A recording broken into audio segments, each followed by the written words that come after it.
If you could live green, would you? I'm Nick Federoff, host of Things Green, where we introduce nuggets of green lifestyle from gardening, upcycling, answering your questions, sustainability, even discussing environmental issues. You can become more confident in making the right decisions for you and your family. So come along as we are Things Green.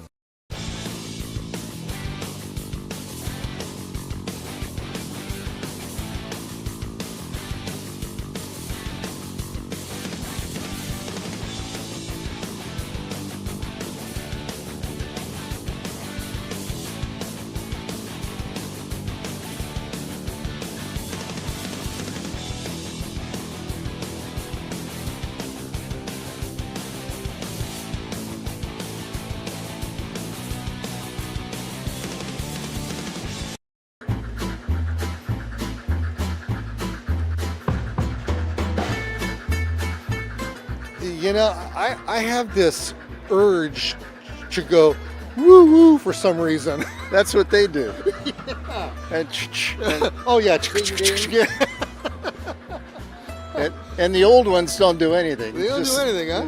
Just crawl around. Wow. Okay, you guys are playing with toys.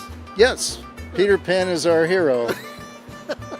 Little itty bitty things, and it looks like you have to have some pretty good specs on in order to see what you're doing, but it's so fun and amazing. When I was younger, the trains were small and we could see them, and the older you get, the bigger your trains have to be. Okay, so I think it's one of these quintessential kind of things that when you're a little kid, your parents buy you a train set. And of course, they've evolved since the time. I remember when I was a kid, we had so many parts, and I think it was just an oval track. I have no idea what size they were because I understand these things have what they call scales. All right, we're not talking fish scales either. Nope, this is HO scale, HO, now what does that HO mean? half O. And HO, which is this scale, is 1/87th of the real thing. That's tiny. Yep. Who was the person that actually got the tape measure out and counted all that? I don't know that.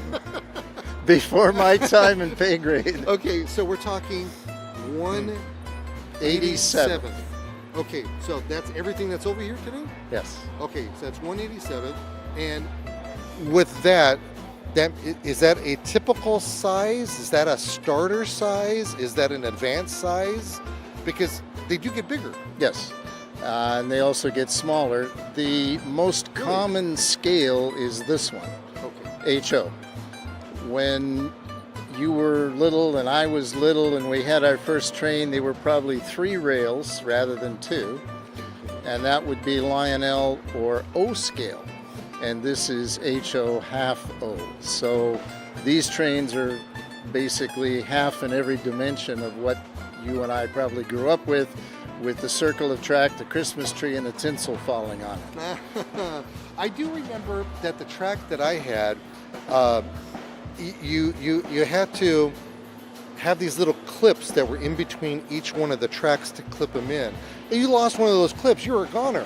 Yeah, and then the track came apart and the train came on the carpet and you started over again.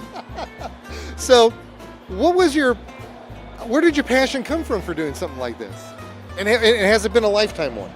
Unfortunately, yes, it was not the answer you expected, but I had my first train at age 1. Oh boy. And I'm 76. Okay, happy birthday. Yeah, I'll send you a card. Anyway, the train started at 1. Okay. And just gathered space and quantity thereafter.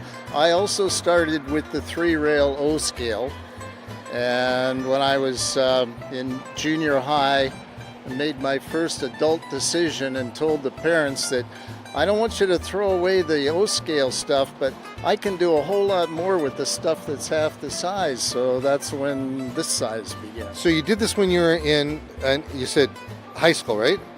So did you get beaten up a lot? Didn't have any girlfriends or anything like that to get into something like that? I was part of the geek world, you know. All right, but this is anything but geeky. I haven't had a chance to walk around this because you got like 14 miles over here, but you have things that are within this whole thing. Are these called like Modules. they're modules. Okay, so this is a module. So we have. I don't know if camera dude can catch this, When but he comes in, you'll see the cat fight. so we have a cat fight. We have a cat fight on top of the fence there. Oh, look at that right here, way over here. Look how tiny that is. Now, is this called HO scale as well? Yes, everything here is HO scale. So when you end up buying these things or end up making them, and by the way, how many times do people make this kind of stuff? Like making the trees, making this. Through the 90s, people made a lot. Now it's ready to run. You buy it and it costs you a lot of money. And you just plug it in. So we have a whole farm scene that's going on over here. Right. We have. Explain some of this stuff. Well, we can start at the corner, which is All right, let's do that. the club owns some modules and the members own some modules. Okay, hold on here. We never said that we're part of a club. Tell me about the club. Orange County Module Railroaders. Orange County Module Railroaders. Module Railroads. Okay. And so this is one of the modules that the club owns, and it's an engine facility, old-time engine facility where steam engines were part of the day. Steam engines disappeared in the early 60s, and then all those diesels came about, and you don't see very many steam engines anymore except in museums. And Okay, so this right here would be representative of a steam because this Right. looks like it's coal right here. correct. Okay. And this happens to be a snow plow for all the snow we get in Southern California. The rest are diesels occupying what used to be a location called a roundhouse. If you continue this, it makes a circle, round house for engines. Okay, so in a real scale-like situation, this existed. Yes.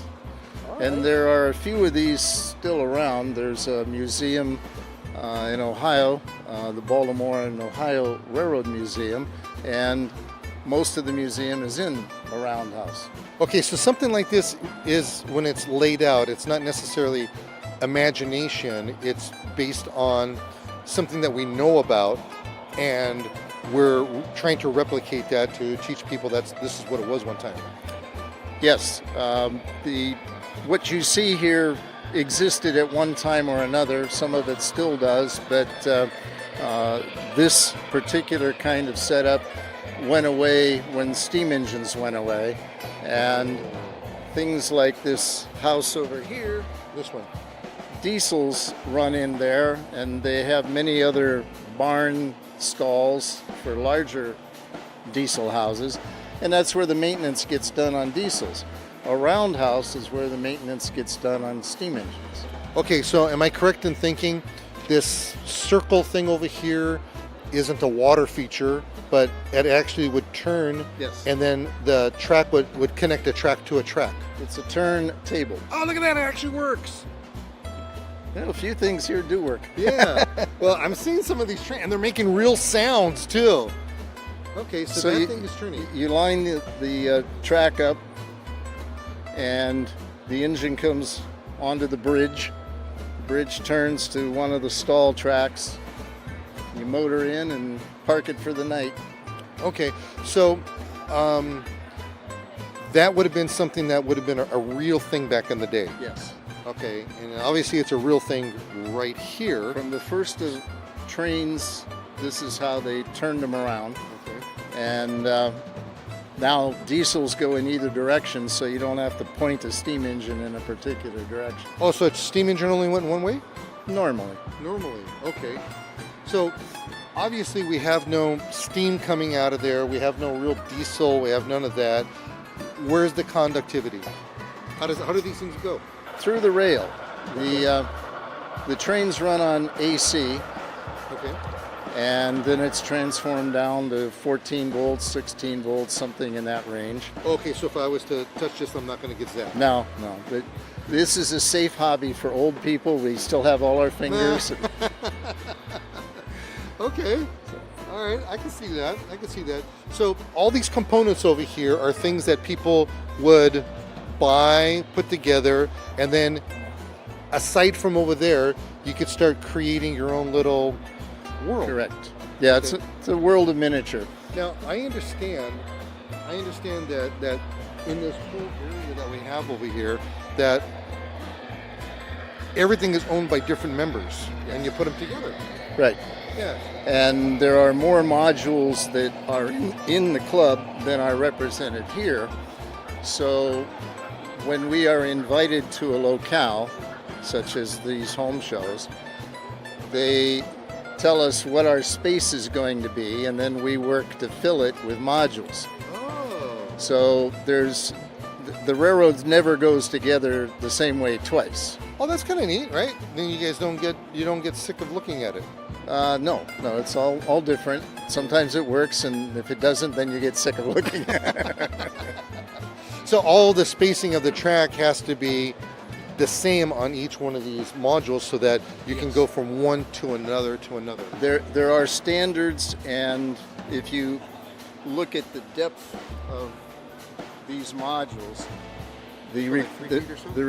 this is a wider one than most, but most of them are 24 inches. These are 32.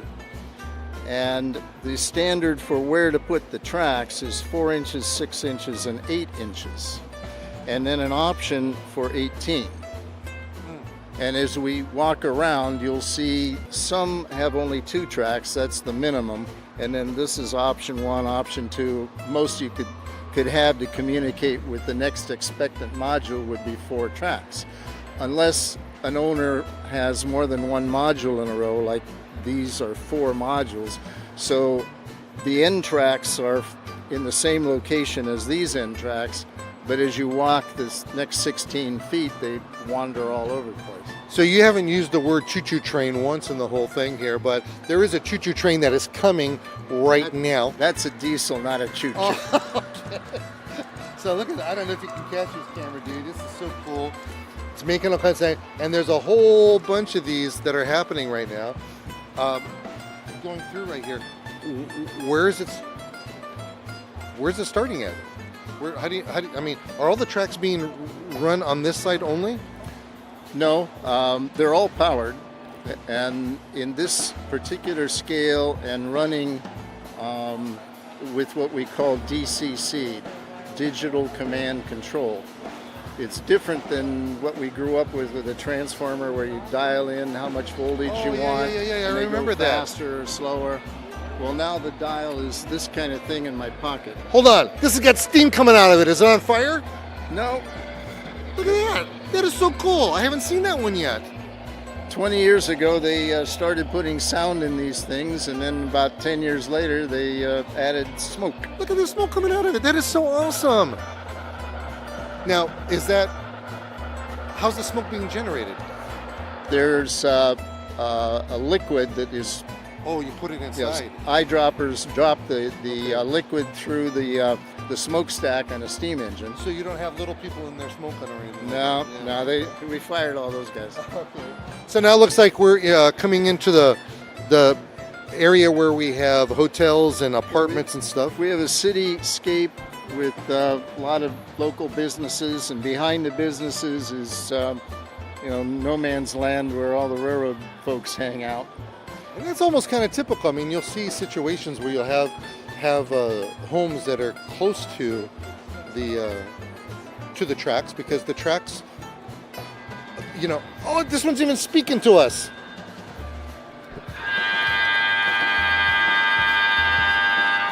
Okay, I have to tell you, I live about 2.5 blocks, 3 blocks away from some train tracks. And I get so irritated with that sound. Why do they do that? Normally because they're approaching a road crossing. So there's a signal for I'm coming. So do they have to do it on Sunday mornings at 6 o'clock in the a.m.? Especially at 3 a.m. It's horrible. Absolutely horrible. So I absolutely love the concept of the landscaping that gets put in here. I love the concept of how they put this kind of stuff in, and again, I think that just what goes to everybody's imagination, huh? Everyone has their own forte of how they want to set up their modules. And this particular group of modules is never the same. It's called chameleon, and that's because nothing's tied down. Oh, look at that. That is crazy. I thought these were tied down. You can actually pick them up. These are magnets. Wow. So this is made out of metal right here? The material that you see on the sides of cars when they had metal doors and whatnot is a metallic material, magnet if you will. And that's what all this is, and the background is the same material. Okay, so everybody does this to theirs? No, this is unique. Okay. This fella is the first to do it in this club. That happens to be me. Is that right? So this is all your stuff. This stuff is, yeah. Oh, this is really cool. You do have too much time on your hand at 76 years old. That's what the wife says. Yeah. Oh, look at that. Well, Nothing's let her know that you could be hanging around in the house. Yeah, I could be more in the way for sure. So, how many sections do you bring yourself? These four, 16 feet. Okay, so each one is 4 feet long. Is that pretty typical? Yes, some are 2 feet that just even out the larger ones. In case you have 2 4s and a 6, then you need a 2. Each show has a czar that determines whose modules are going to be in the show. The members volunteer if they want to be in a show with their module. And then the czar organizes how they get connected together. Okay. And that's how we perform. Okay, so when you break this down, do you put these like individual? Oh, look at that! I'm busting a hole. You put them into individual boxes that have their own little home, and then so nothing is on the actual track when you're transporting them. Correct. Okay. And this is unique here because I have all that time on my hands, and it takes me 3 hours to set this up, whereas everybody else just unfolds and they're ready to go. Okay, so we have this guy over here. He's got more of a. This is just like an open farm scene. This actually looks kind of like you've got railroad ties that are hanging around here and all that. In the yard that serves some industries. Okay. And again, there's some uniqueness in this set of modules. They're 6 feet long, and so he's got It's a little bit bigger than yours over there. yeah. So But yours is smaller as well because it's you got more complexity going on, right? my choice. Your choice. Okay. If, so if you're here on Veterans Day, that becomes an army base. Oh, so you could swap it around. Oh, that's fun. That's fun. The industries come and go. It's that's why I'm in the hobby. I get bored if it looks the same twice in a row. Okay, so here's a little unknown story that people just don't know about me. That's why it's unknown. Okay, so at one time, I used to have contracts with Southern Pacific Railroad. Are they still in business? Yes. Okay, Southern Pacific Railroad, and my job was to clean the railroad tracks of the weeds that were growing near the tracks. We had to, from the center of the track, we would actually come out X amount of feet. I don't remember if it was 25 or 50 feet.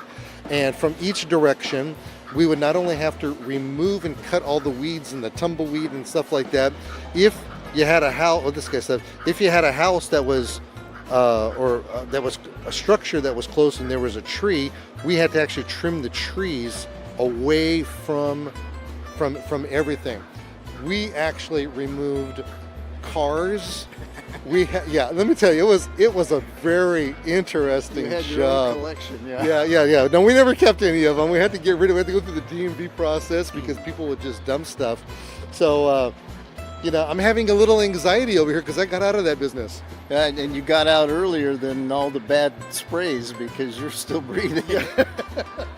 Yeah, that's another thing. They actually didn't have, we didn't do any spraying. We actually came in and we would cut them off. I would have hand crews and everything, and we got to, we had to know when the train schedule was so we didn't get run over.